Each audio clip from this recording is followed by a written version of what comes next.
नमस्कार दोस्तों, UP triple SC से मुख्य सेविका भर्ती में डीवी को लेकर आप लोगों का जो इंतज़ार है वो समाप्त हो चुका है। जैसा कि आपको पहले भी बताया गया था कि 15 या 17 के आसपास आपकी जो डीवी है वो देखने को मिल सकती है। नोटिस आपको पहले ही देखने को मिल जाएगा।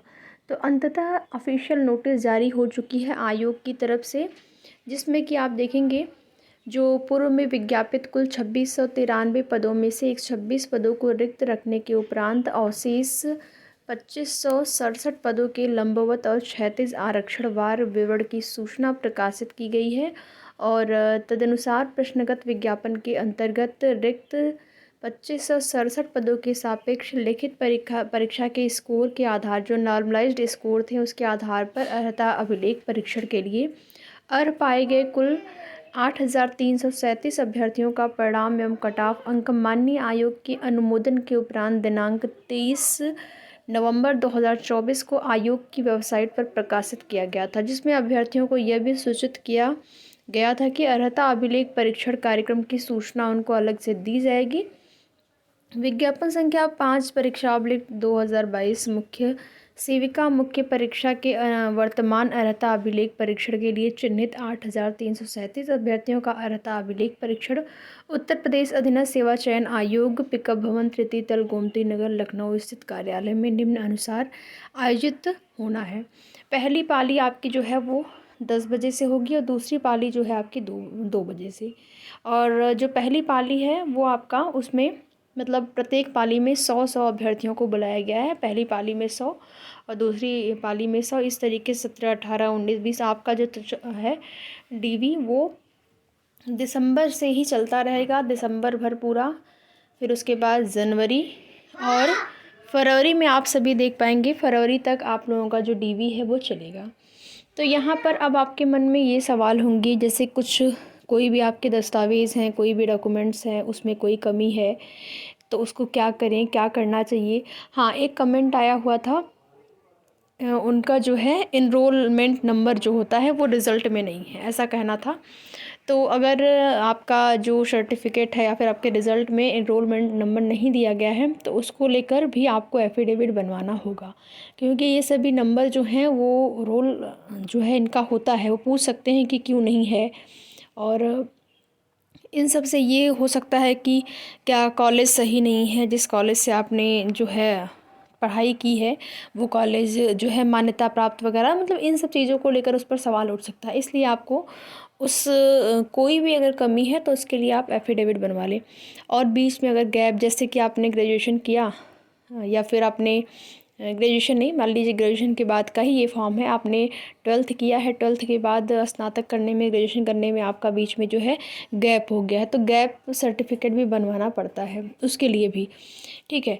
तो इसके साथ ही जैसे कुमारी नाम के आगे लगा है तो उसमें कोई प्रॉब्लम नहीं होगी, लेकिन नाम की अगर स्पेलिंग में कोई गलती है आपकी तो वहाँ पर गलती हो सकती है। पिता या माता के नाम में कोई की स्पेलिंग में कोई गलती है पिता के नाम में तो वो जो है मैटर करेगा यहाँ पर।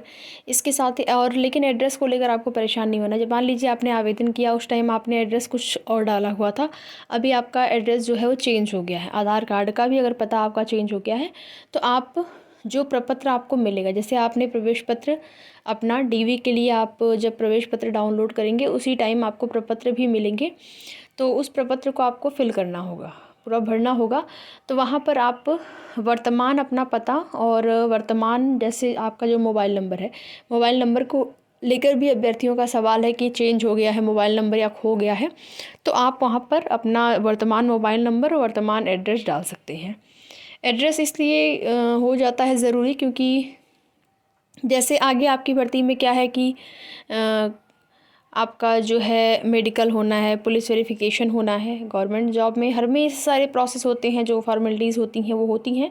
तो पत्राचार वगैरह अगर हो तो उसमें कोई प्रॉब्लम ना हो, इसके लिए आपको वर्तमान एड्रेस ही डालना चाहिए जो आपका वर्तमान में पता है। और अंक पत्र प्रमाण पत्र आप लोग व्यवस्थित कर लीजिए। डिग्री भी ज़रूरी है, जैसे यहाँ पर बहुत सारे अभ्यर्थी ऐसे हो सकते हैं जिनके पास डिग्री नहीं होगी स्नातक की, तो वो लोग अपना डिग्री अगर आपका मिल जाता है तो ठीक है, नहीं मिलता है तो आप उसको प्रोविज़नल निकलवा लीजिए डिग्री, उसको लेके जाइए, उसके लिए एक एफिडेविट बनवा लेंगे कि कब तक मिल जाएगी, क्योंकि वो भी आपको जमा करना पड़ेगा आगे, या फिर दिखाना पड़ेगा आपको वेरीफाई करने के लिए।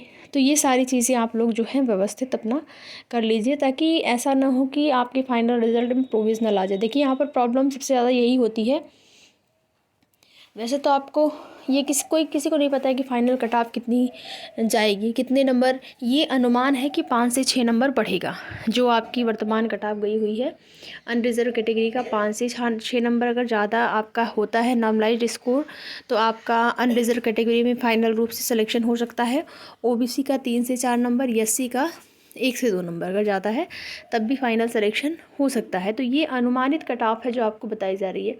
बाकी जो फाइनल कट ऑफ है ऐसे तो कोई नहीं बता सकता है, लेकिन हाँ ये नहीं है कि कट ऑफ के आधार पर नंबर कम है उस पर अगर कोई बाहर होता है वो अलग बात है। लेकिन डॉक्यूमेंट वेरिफिकेशन में अगर आपने उसमें कोई कमी है, आपके डीवी के टाइम कोई कमी हो रही है, तो वो ना हो, इसको आपको विशेष रूप से ध्यान में रखना है। तो एक लंबा समय तक आपका जो डीवी है वो चलेगा, और अभी टाइम है आपके पास। जैसे जाति प्रमाण पत्र को लेकर बताया गया है आप लोगों को कि विवाहित महिलाएं हैं या फिर अविवाहित हैं, दोनों ही स्थिति में आपको पिता पक्ष का ही जाति प्रमाण पत्र चाहिए होगा।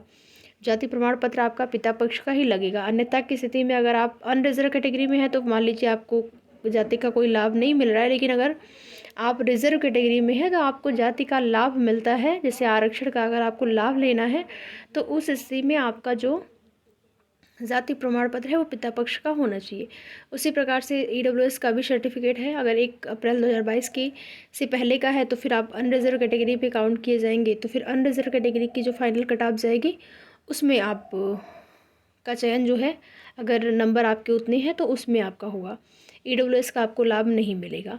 तो ये चीज़ें हो सकती हैं। और बाकी आपके मन में अगर कोई सवाल है तो आप कमेंट करके पूछ सकते हैं। हमने पूरी कोशिश की है जो भी आपके मन में सवाल है, जैसे एनरोलमेंट नंबर वाला जो आया हुआ था कमेंट, उसका जवाब मैंने दे दिया कि उसके लिए आपको एफिडेविट बनवाना पड़ेगा। और कुमारी लिखा है तो उससे कोई समस्या नहीं है। मोबाइल नंबर एड्रेस चेंज हुआ है तो उसको आप चेंज कर सकते हैं प्रपत्र में जो भरेंगे।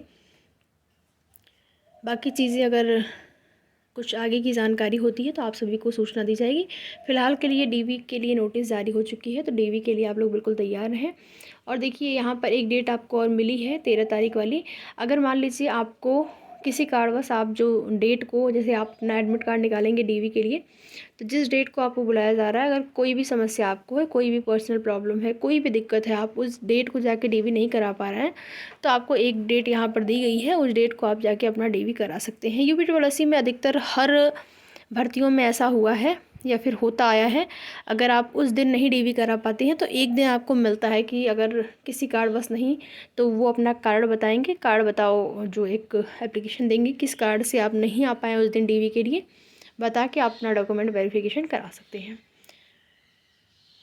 तो आगे की जो भी सूचना होगी जुड़े रहें उसके लिए हमारे साथ। वीडियो में लास्ट तक बने रहने के लिए आप सभी का बहुत बहुत धन्यवाद। वीडियो पसंद आए तो लाइक शेयर करके, चैनल पर नए हैं चैनल को सब्सक्राइब भी ज़रूर करें।